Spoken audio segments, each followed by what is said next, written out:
Okay, let's see an example of how to go through this exercise. First, let's introduce our group members. We have Elsa from Frozen, Michonne from Walking Dead, Thor from Thor, and Princess Leia from Star Trek. To start the activity, everybody writes a quotation from the story on the front of the card, just the quotation.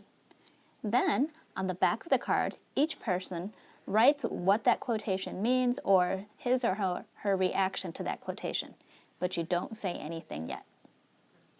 After everybody has completed the card, we start with one person as the speaker. In this example, Princess Leia is going to be the speaker.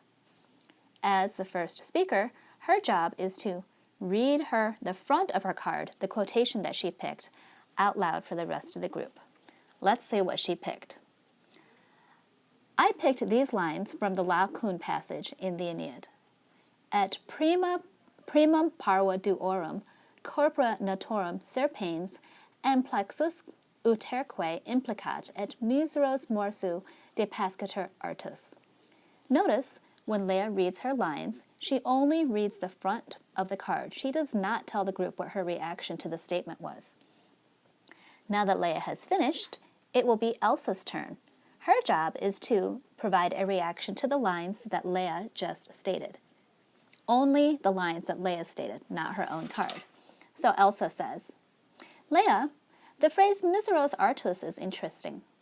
The limbs are described as miserable, but we know that Virgil is actually talking about the boys who are being eaten, and also Laocoon, who has to watch. And of course, the entire sad situation is completely miserable. When Elsa has finished reacting to Leia's statement, it's Michonne's turn to react to the statement. Michonne says, Parva corpora naturam is disturbing to me.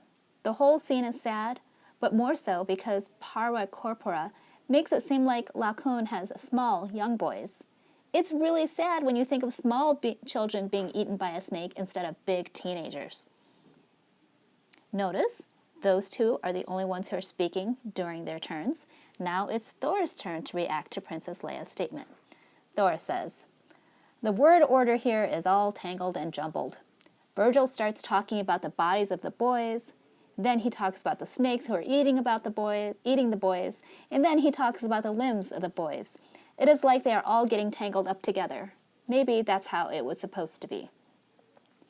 Finally, we go back to our original speaker, Leia, and she turns her card over and reads her own reaction to the statement. Leia says, I picked this passage because of the way it sounded. There were so many S sounds and M sounds, I thought it was a great example of alliteration. Again, in this strategy, one person reads a quotation, and each person takes turns reacting to that. The last person to state the reaction to the quotation is the person who actually selected it.